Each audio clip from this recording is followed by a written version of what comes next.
Today, I want to talk about cryptocurrency history before Bitcoin.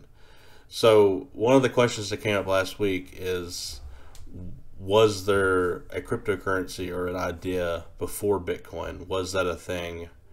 How how did this all come about? I mean, I think you thought that Bitcoin was the first one, correct? Yeah, my understanding is whenever it came out, I thought it was like 2012 or something. I thought that was the inception of it. No, it actually came out in I think January of 2009, and for about 15 months, Bitcoin didn't have a single nobody was buying it after 15 months. All that it was doing is people were mining it, and like it was more like a hobby thing between a few people basically. And then one Yeah. day after 15 months, somebody posted on the Bitcoin forum that they would like to buy a pizza with 10,000 Bitcoin, and somebody took them up on that offer and paid for it with their credit card, and they got delivered two pizzas for 10,000 Bitcoin, which in today's dollars that would be $400 million. My lord. Whoever did that, I'm sure they're regretting it. Well, he was interviewed before, and every time like and I was back when it was $1 million for 10,000 Bitcoin, so now it's just total cringe. It's like Yeah. just die. But it does showcase the goals of Bitcoin, and Bitcoin. You shouldn't spend your Bitcoin. You should spend dollars, because your Bitcoins, you're like a fool if you do. That's what that showcased. But that was early on, so we knew that. I mean, I think that kind of established the price for it, I guess. So that was the first known transaction for Bitcoin. But And what year anyways, did that happen? that happened 15 months after it came out, so sometime in 2010. Okay. Okay. Now, whenever I started hearing about it was like 2012. That's when the price started going up a little bit. I think it was like at 100 maybe. So Yeah, even yeah. even when it hit 100, he was already like he'd made a mistake. Even at $100, he Right. had made a big mistake, and that was only like a couple years later. So that's cringy. Hopefully, he kept a few Bitcoin. Okay, so to get us started out, the idea of a digital currency, in my mind, started out with Henry Ford's idea of energy currency, and this is something that I found that I thought was very interesting.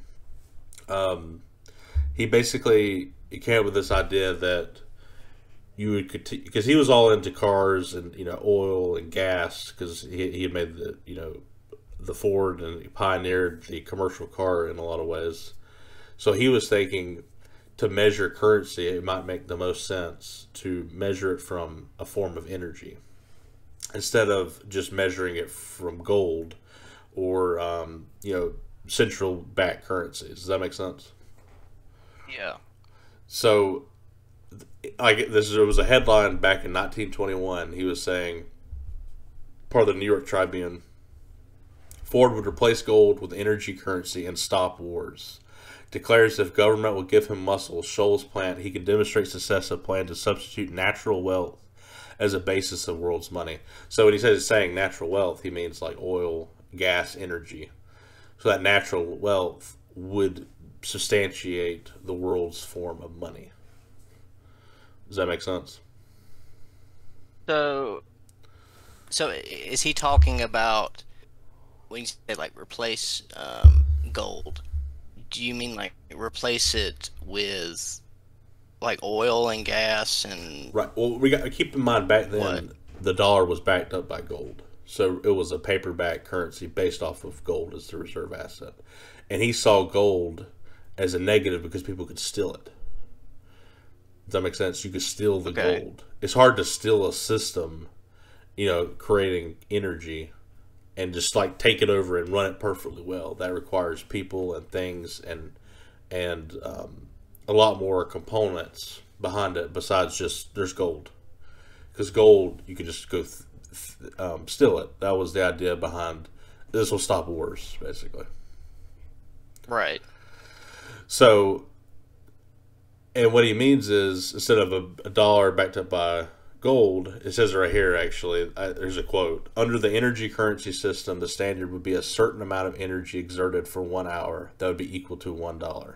It's simply a case of thinking and calculating in terms different from those laid down to us by the International Banking Group, to which we have grown so accustomed that we think there is no other desirable standard.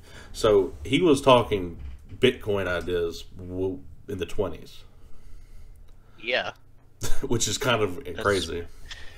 That's pretty impressive.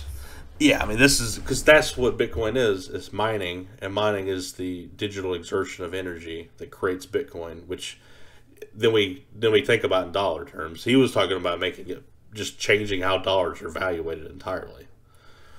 So he wasn't saying a new currency, a new, like, it would still be the U.S. led currency, but it's just purely based off energy instead of gold. So it'd be based on like the wattage and stuff. Right? How much exactly? Like, how much energy? You it would be. You could think of it as wattage. Yeah, that would be a good way to think about it, because that could be measured in oil. That can be measured. That can measure, renewables. That can measure anything. Right. So energy is. I think he looked at it as like that's the natural currency of value, because that's what gives life. That actually makes a lot of sense, because if you go all the way back, fire gave life. When the cavemen first created fire, that gave life, that gave energy in a way that they could control. And by doing that, they could cook food, they could do stuff with it, they could see at nighttime, they could bend nature to its will through energy. So I think that's the same idea behind making energy, and the natural energy turns into our economic energy. If you equate the two, then I think the whole idea is that you get more of a balance in how things will work. Okay. So that makes sense. To me, it sounds a lot like the proof of work standard that Bitcoin uses: hours mined or energy exerted, which equals more Bitcoin. So Bitcoin is an encrypted digital manifestation of energy. So there was no way Henry Ford could have came up with the idea of Bitcoin at the time. But I think it's taking some of those ideas and putting them to work. Right. And really, his idea was more like what the idea of Bitcoin has evolved into. Because when the paper was created, when Bitcoin was created, I think it was more meant to be at least some people say it was more meant to just be a currency in and of itself to be transacted with, which you can do that for sure.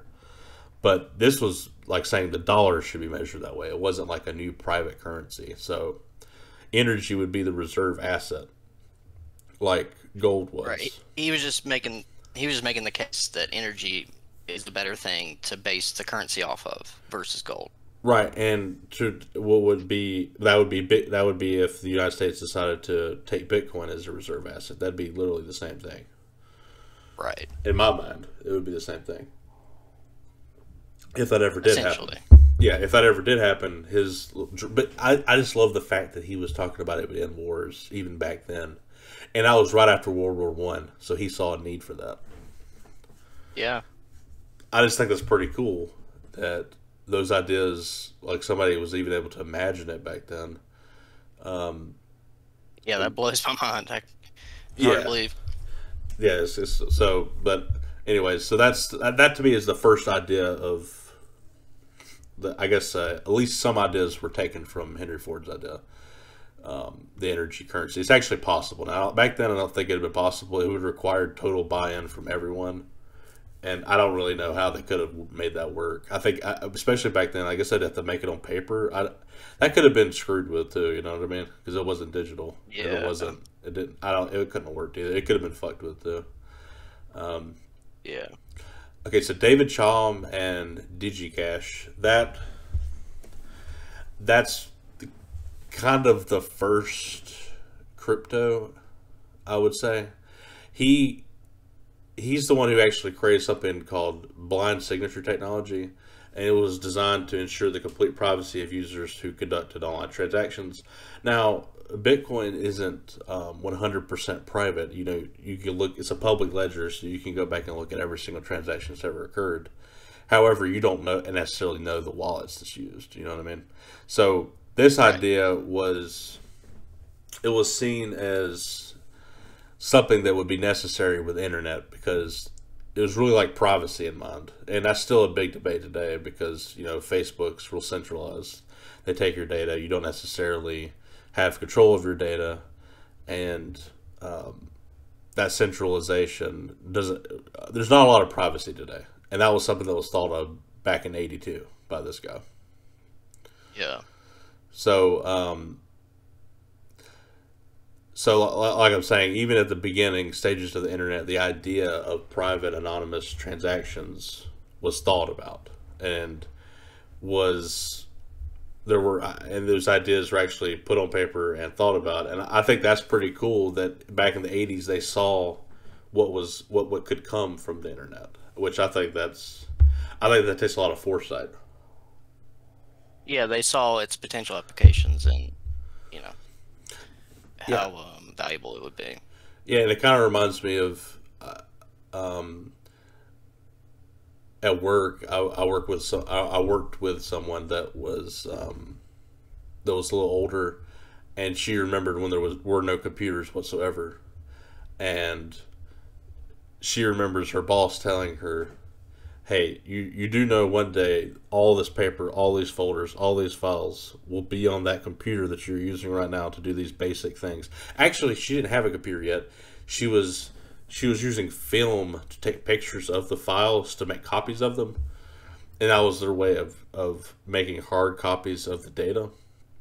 And Right. he said in the future you won't be doing that. There will be no paper. You'll be accessing the files through a screen, and you'll be able to see all these things. So and that was back in the '70s that her boss said that. Wow. So a lot of people, I guess sometimes I don't. I forget that there's people who have foresight into these things that I take for granted today. You know what I mean? Right. Yeah. It. And it's hard for us to imagine being able to see that far ahead into the future, but Right. Exactly. sure. And I guess you could say. I mean, to us, Bitcoin would be something similar to that, to where right. That we're saying now it's going to be great, and in the future we'll be looking back on now. Yeah, we'll see, and cryptocurrencies in general too, like Ethereum and all the other Yeah. ones that offer Yeah. something is definitely going to come of that. It's going to be a big thing, and I think we all saw that coming too with smartphones. I think that was another big one. There was the internet that was huge and desktops and all that stuff, but then there was the smartphones was an even more deep materialization of software, more software, more readily available. I remember like thinking, why do we have app stores? We could just do websites. Do you remember that? Like when we had the app store thing, I was like, why are we even using this? Well, we just have websites. Why do we have to do all this? Yeah, I remember thinking it was weird and yeah, not understanding it. But now that I use it and like I see like why it's so useful, it just makes things simpler to use. But anyways, DigiCash was formed as sort of an implementation of those ideas that David Chaum came up with in 1982, and that was created in 1989. So users could send money through encryption, and banks wouldn't be able to trace the money. So it was essentially replicating like paper cash transactions as digital transactions. So you could think of it as a more private PayPal. So it wasn't a Bitcoin totally decentralized. It was a company doing it. But like once you got your physical cash on rails with DigiCash, then it was no longer associated with your bank. Does that make sense? I think, yeah. Just imagine it this way. Imagine if whenever you put stuff into PayPal, it's not associated with your account or anything like that. It's just like you could send cash to people and nobody knows except for the person you sent it to who it was sent from. Okay. So it was again taking that privacy concept. It wasn't necessarily though like a whole new cryptocurrency. It was just a digital idea of money. You know, does that make sense? So it's sort of taking not working as a bank. PayPal works more like a bank, because it's centralized. They can turn off folks. So it was more like a digital form, a more digital form of dollars. So That it wasn't, makes sense. yeah, it wasn't trying to compete with dollars or anything. But they thought that would be more impressive, or not impressive, but maybe the future more so than credit cards and stuff like that. Turns out we went the credit card route, and PayPal kind of took advantage of that. You know what I mean? Yeah. So I thought this was kind of interesting too. I actually found that Microsoft wanted to incorporate this idea into Windows 95. They actually made $100 million offer to buy DigiCash, but that was declined. So Microsoft, the huge company, actually it'd be kind of weird if they had gotten into it. If they would have bought DigiCash and implemented it into Windows, that might have taken off more. You know what I mean? Yeah, true. It just didn't take off because, like I said, people prefer to use credit cards. PayPal is sort of this idea, but it's a more centralized approach that people entrusted more, as it turns out, because PayPal is great because it kind of obfuscates the credit card. So you put your credit card on there, you can buy stuff. The person you're buying stuff from has no idea what your credit card is. You know what I mean? You don't have to worry about the security issues. Right. You just have to trust PayPal. You don't have to trust everybody else. Right. So that's more what the internet turned into than DigiCash, but it used cryptography, and it was kind of laying the groundwork. Now here's another concept that was created in 1996. What they did was a little bit more like a cryptocurrency, in my opinion, or at the very least, it was like crypto gold, literally.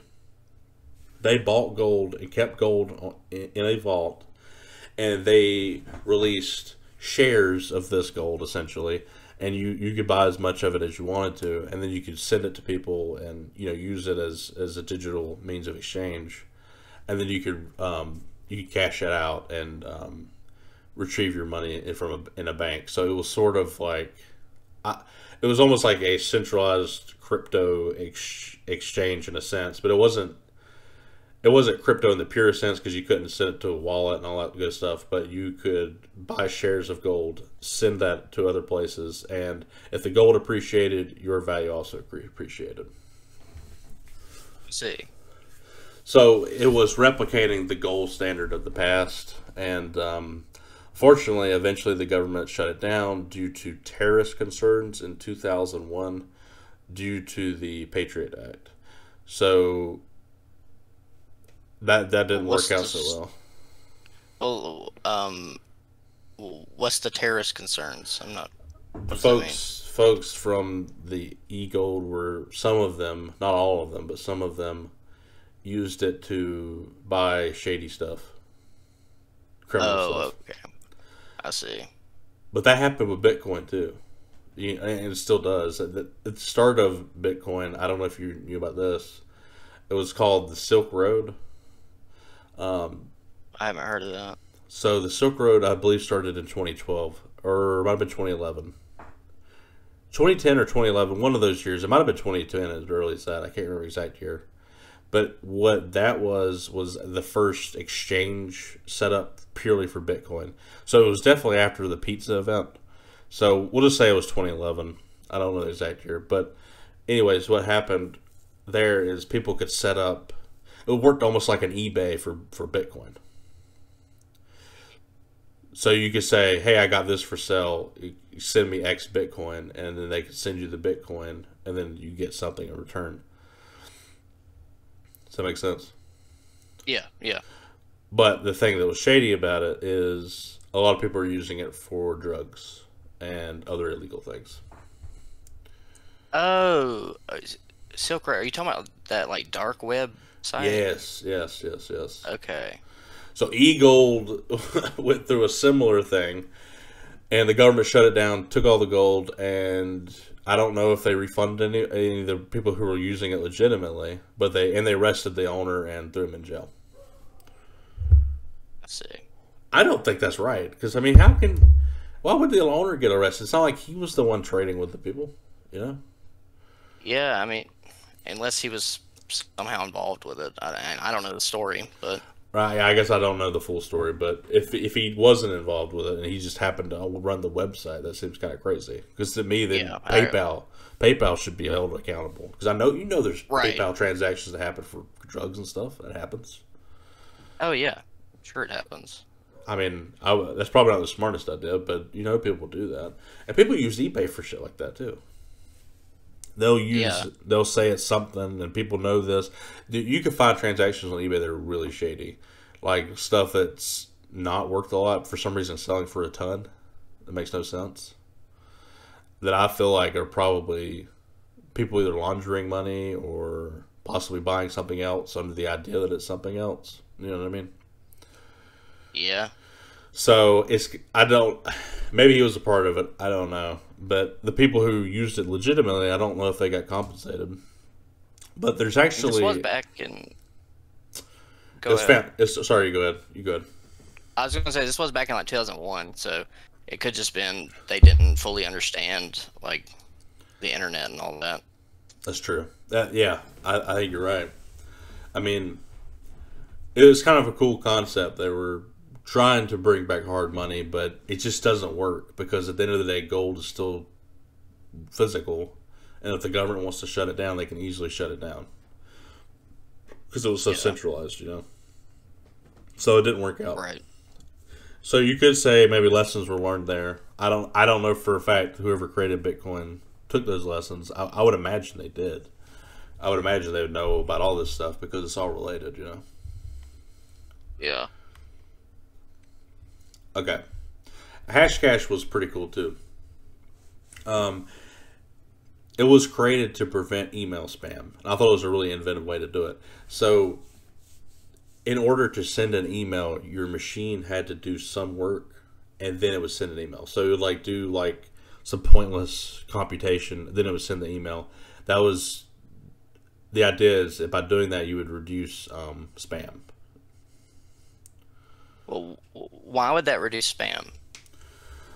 Well, at least my understanding is if it's a spammer, and they're churning out a bunch of programmatically sent emails, they couldn't do that because their computer had to exert work to send each individual one.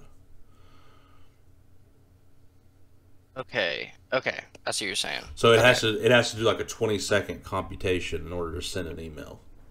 So if right, so basically you couldn't send 100 emails in a second. Correct. Yeah, exactly. Yeah. So the idea was to reduce spam, basically.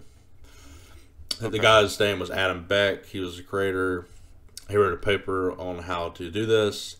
To me, this was the first proof of work idea. Not necessarily. I mean, Ford's I think was kind of that way, but what I mean in terms of computers, it was proof that you did work to send something, to send an email. That's proof of work. You know what I mean? Right.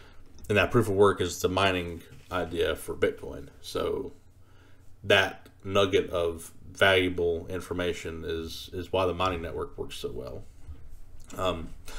Microsoft apparently tried to implement Hashcash to prevent spamming. I don't know if it ever really took off. I don't think it did.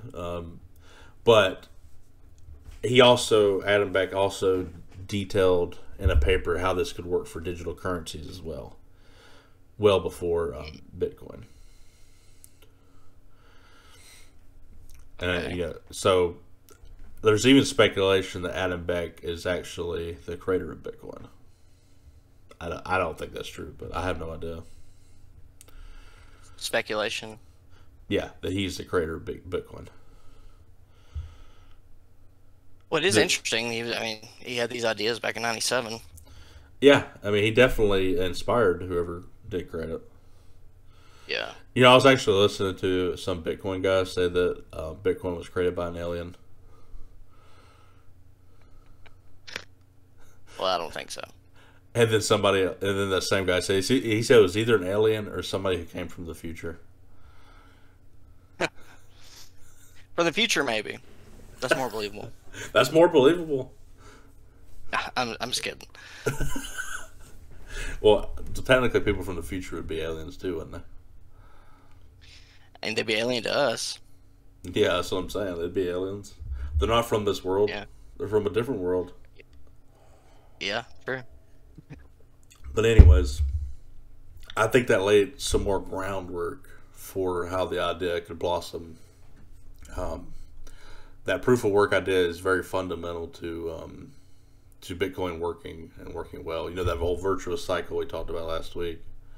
Um, if you don't have miners, you don't have that work and that incentive, then you don't have that cycle where the price goes up, more miners get in, and also I think there's something to that's good about proof of work as well, is it incentivizes innovation and energy production, because the more productive your energy are, the more Bitcoin you can make.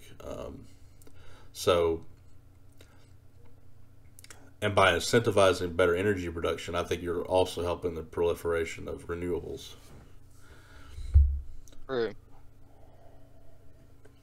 Which has never really been that mechanism in place before.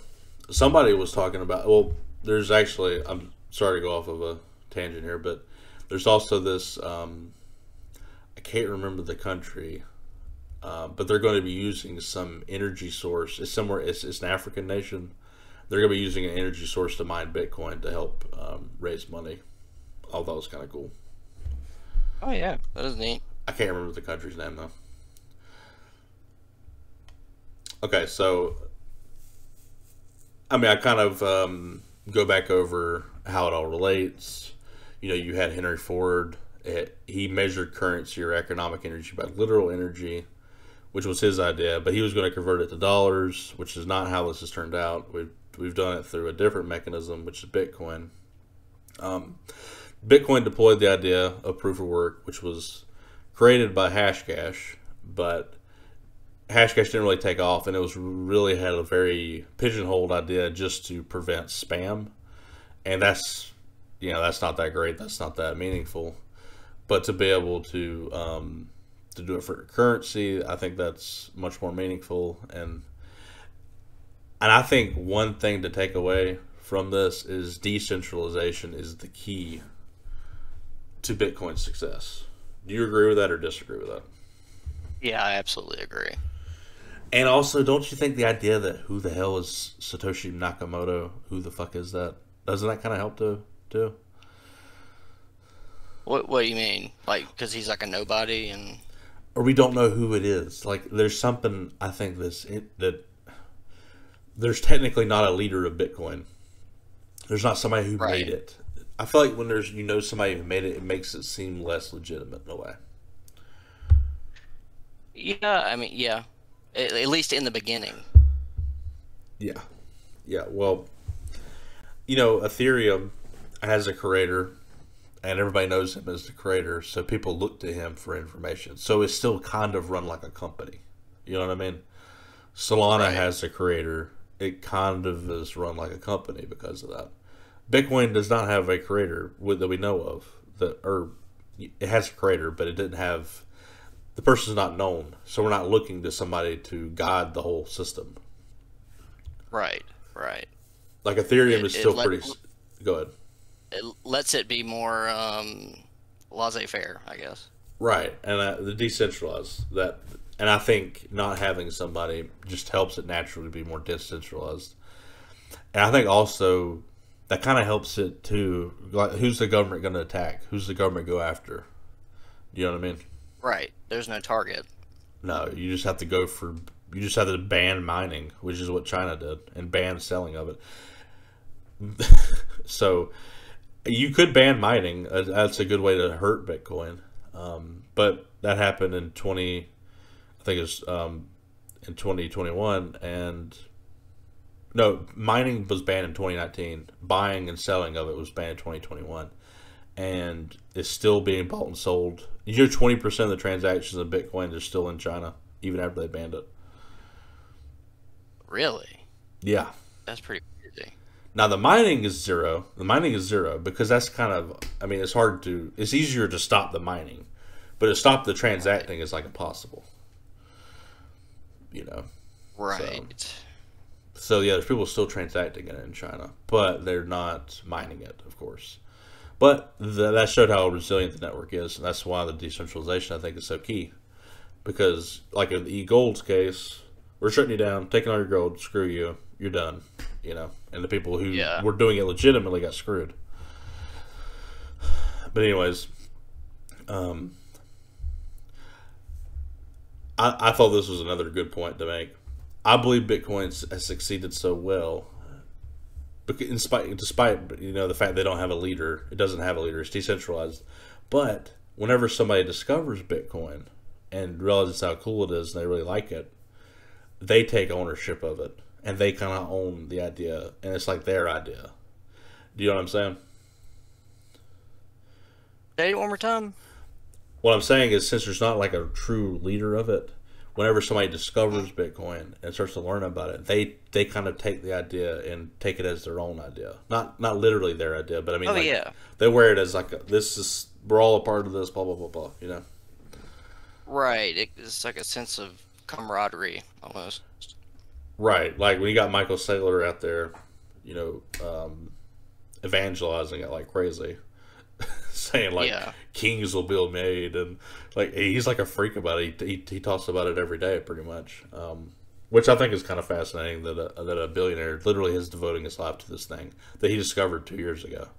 That's kind of a weird story. That's probably what people Wait, he's only been in it for the past 2 years? Yes, he got in it 2020, dude. I didn't know that. Yeah, he's like So- the biggest person out there now, you know. That's funny. Yeah. So I mean, did you know Kevin O'Leary's into it now? The guy from Shark Tank. Yeah, from Shark Tank. I didn't know he was.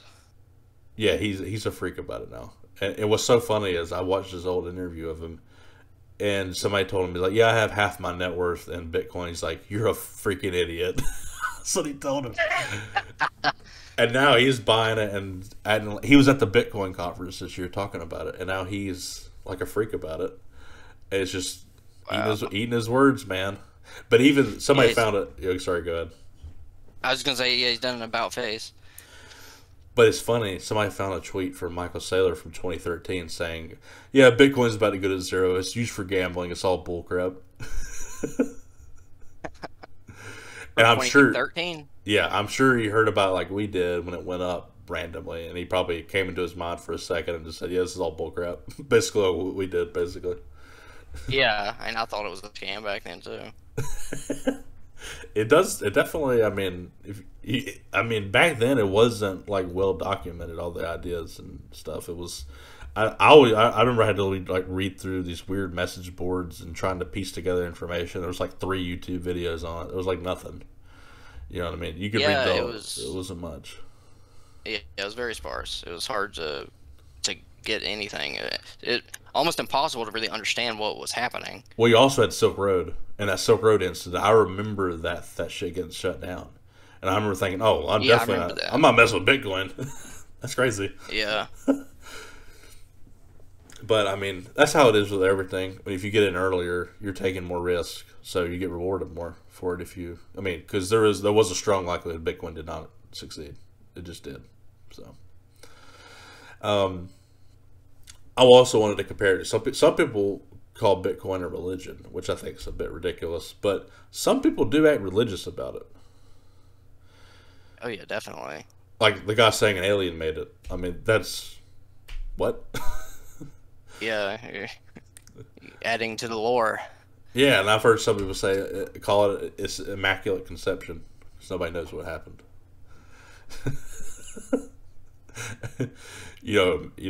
like Jesus was born or something. I've even seen this. Maybe that. Sorry, go ahead. Maybe that's a look into the future. I've even seen a Bitcoin religion. I've even seen BFB before Bitcoin. It was 10 BFB, 10 years before Bitcoin. Oh my lord! I was like, surely this is a joke. I don't know. Yeah, that has to be. It was 20 BFB, 20 years before Bitcoin. Oh my gosh. But anyways, people do look at it religiously, but I mean, you can compare it to religion or you can compare it to science. I think science may be a little more productive. But like I'm saying, like everyone can participate and feel they're progressing an idea in a meaningful way. That's why I think religious ideas have lasted so long. And science, the method of science has lasted so long as well. Because when people become a scientist, You know what I mean? When you become a scientist, you practice science and you're trying to research something. You get into whatever niche you're in. But at the end of the day, you're a scientist, just like you, like we said. You have that camaraderie. You know what I mean? Yeah, yeah. So I think it's like a similar. It's decentralized though too. Well, religion maybe not so much, but science is decentralized entirely. You know, and I think those are reasons why it progresses. And even religion's pretty decentralized. There's lots of them, but I don't know. I think it's kind of related. As to why it's been successful. Yeah. Yeah. Man. Yeah. Yeah, and I just say cryptocurrencies continue to be successful. Arguably, Bitcoin is the most decentralized, which I believe is why it will continue its dominance. Personally, and that's why I like it a lot too. Where do you? So that's basically all I got in terms of the history. Where do you think, like in general, the ideas of cryptocurrency are going to go from here? What do you think? Um. And you could go beyond just the digital gold, digital money thing. The Bitcoin idea. You can go beyond that. I mean, I think we're like already seeing it with like NFTs and stuff like that. We'll see more stuff get commodified, I guess. NFT FUD? Yeah, NFT FUD. Yeah, that'll happen. Tokenized. That's the word we're looking for. Yeah, tokenized. Yeah. Yeah, we'll see a lot more of that. I'm sure there'll be more cryptocurrencies that pop up, and I'm sure there'll be a bunch of them that fall. But I think we'll always have like a bunch of small ones at least. Right, and we already talked about like the DAOs, the blockbuster DAO. Right. Yeah. Like that crap's here to stay, but there's so many ones that'll just come and go. Yeah. And I mean, Bitcoin's an idea. Like at the root of it, it is an idea, and people have bought into the idea quite a lot, and that's why it's worth so much. And that's really, to me, fundamentally what most companies are too, are ideas. They're just implemented in ways that there's just a profit mechanism there, and I think Bitcoin kind of has a profit mechanism through the mining, but it's fundamentally an idea, and people have bought into the, we don't like inflation, we want hard money, that idea, we want a digital gold, and that's the narrative that's taken root and is growing. But that's the same thing with like Ethereum, decentralized finance, decentralized gaming, all the different tokenized ideas that are out there. Yeah. And I think ultimately what's going to value them is how much people value the ideas and think that they're actually worthwhile. If suddenly people say we don't need hard money, and everybody thinks that, Bitcoin goes to zero. I don't think it happens because everybody doesn't think that. Yeah, hopefully. Well, I don't. It's not going to go to zero. That's, how stupid that is. I heard people say it's literally not going to go to zero. That's like the dumbest thing I've heard of. But because it's always going to have network value to it, and to say it's worth zero is just insane. But it may not be worth as much, or it may go down, or it may barely increase. People may lose interest in it. It's very possible. Anything's possible. Yeah, I think Ethereum is exciting that it can do it all of the. This is kind of, I actually read something interesting. That the decentralized finance, like it's all programmed on the Ethereum network. Like you set up these smart contracts and it will execute the contract based off of the code. Like you could set up like some kind of insurance to hedge against rainfall in some country because you're growing some crop there. You could set that up on DeFi through Ethereum, and it will react to the inputs of the rainfall and that sort of thing, and that's how it will pay out the contract, and it's set up through the smart contract functionality. And people like it because it's decentralized and it's all purely based on the programming. there has been an idea that decentralized finance can be set up through Bitcoin as well, but it wouldn't be. It could be like set up, like you could have decentralized finance through programming. That instead of sending Ethereum to different places, you could just send a Bitcoin through different places. So you could also do DeFi to a degree using Bitcoin as well. Yeah.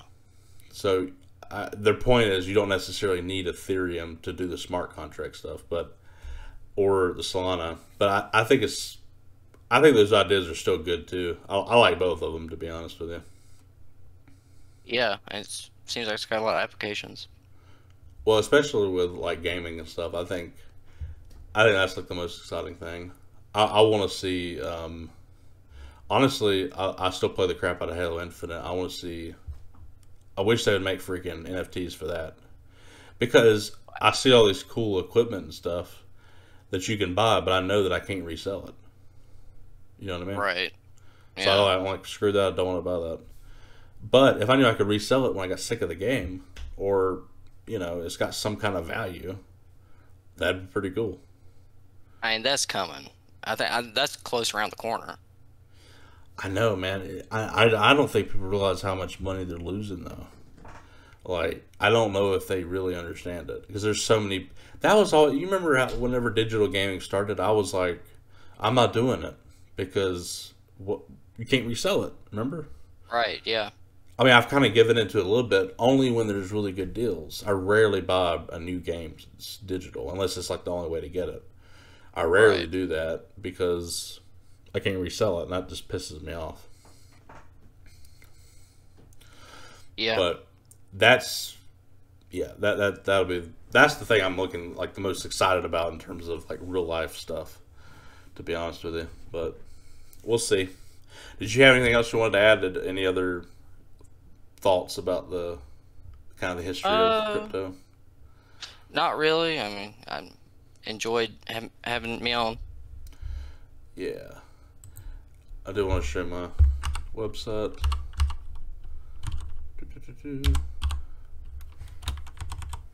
Oop, whoops. Okay, so my website is www.cryptoirlftw.com. I have different shirts, different like phone cases, backpacks, hats, different kind of um, designs. I did want to show one. Get this to load up.